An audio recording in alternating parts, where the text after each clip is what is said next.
What's going on, guys? Billy here, and before we begin this video, you can probably already tell I'm feeling a little bit under the weather. My voice is just totally gone. Hopefully in the next couple of days it comes back, but for now you guys are just gonna have to deal with my raspy voice. Anyway, getting to the topic at hand, a couple of days ago I made a video about how CES 2019 was a little bit underwhelming in the drone section, but that doesn't mean I didn't find some cool things to capture and bring back with me and share with you guys. Now, there wasn't as many brand new aircraft per se to actually get our hands on, and they weren't really on display, but there's a ton of brand new technology that really could change the way that we fly our drones in the future. Now, there was a lot of stuff to capture. I wasn't able to capture all of it, but luckily I was able to get a ton of stuff, choose out some of my favorites, and share them with you guys. I'm going to be going through things a little bit quickly here, but in the future I'd love to be able to take each one of these topics and turn them into their own video throughout 2019. The first thing that I want to share with you that I think I found the most fascinating at CES 2019 is actually something that wasn't even supposed to be there. Now, just as a little bit of a backstory,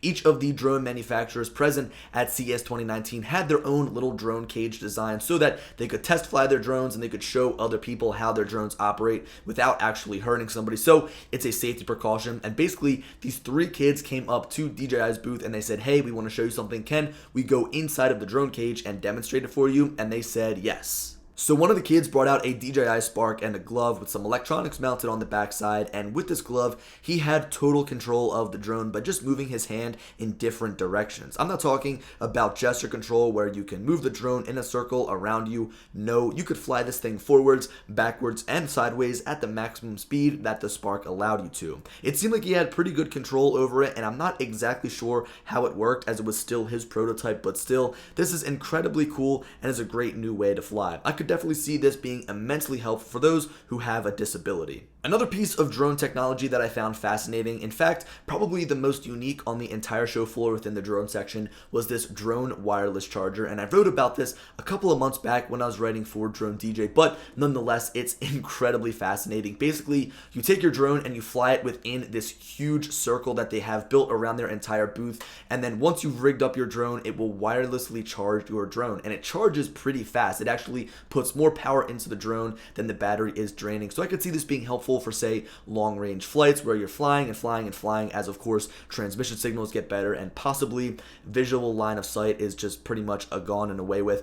You could fly for long distances, come down, charge within this little charging station, a little wireless charger, and then be up and off on your way again. It is pretty fascinating, but I don't know if there's really any use case scenarios right this second for it.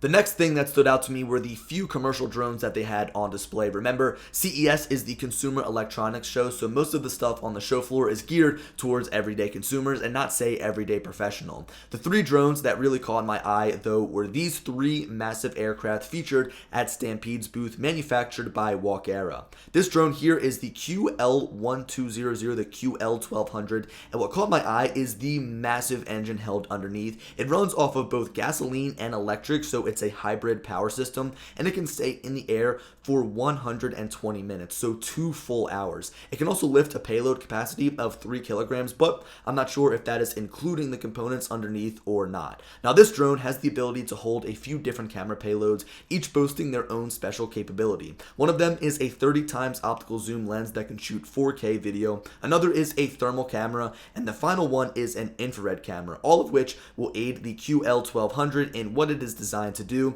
inspections, search and rescue, and transporting small objects. This next drone is the Zune, which is primarily used for fighting fires, making it incredibly unique. It's got this orange paint scheme on the top and is carrying some crazy different payload systems underneath. It has a spot for those different cameras that we were just taking a look at. It can hold an extinguishing tank with a hose that reaches out 15 feet to keep the drone away from the fire, and that tube over there on the other side that looks like it shoots rockets does just that. It can shoot fire extinguishing bombs up to 130 feet away and comes equipped with a targeting system up top, and that's the scope that you can see that looks like it would go on some sort of hunting rifle. Some other cool aspects of this drone is the forward-facing LiDAR system, the 35-minute flight time, and the ability to lift 15 kilograms. You'll notice that it has 8 different motors that extend off of 4 different arms, so they're stacked on top of each other. I love to see drones made for certain purposes. Rather than repurposing, say, the Matrice drone to fight fires, they made a drone that does it all, and it's probably going to work great.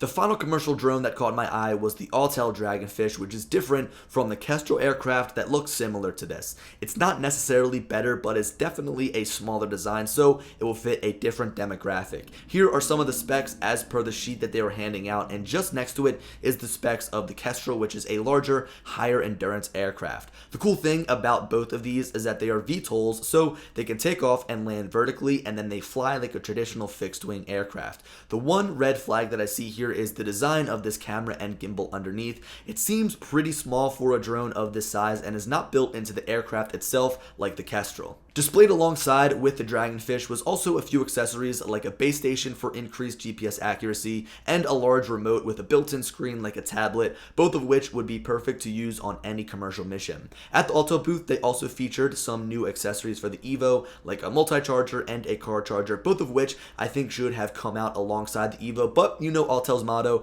better late than never. Now, I feel like we couldn't go through this entire video without mentioning DJI, and usually at CES they are pretty quiet. They save their larger announcements for their own privately held events that are then live streamed, and they control everything from the hype to the marketing, which totally makes sense. But at CES they usually will release some smaller products, things that don't really deserve their own event.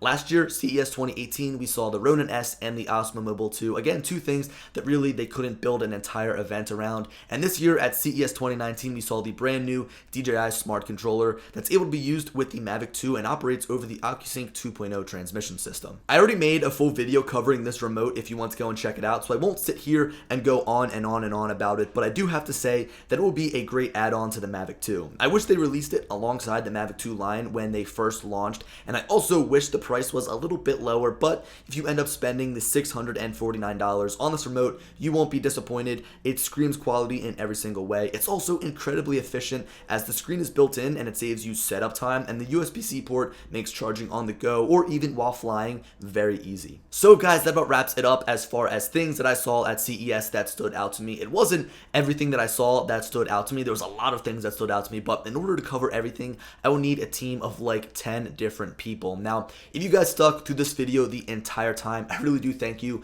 listening to my raspy voice. If you guys haven't already, go ahead and check out the video I made a couple of days ago about why CES was underwhelming. You might be watching this video and being like, wow, you're talking about a multi-charger from Autel, that's what you call interesting. But again, guys, this CES in terms of drones was a little bit underwhelming, and I hope that CES 2020 really does deliver. I can't believe after 2019 CES, I'm already talking about 2020.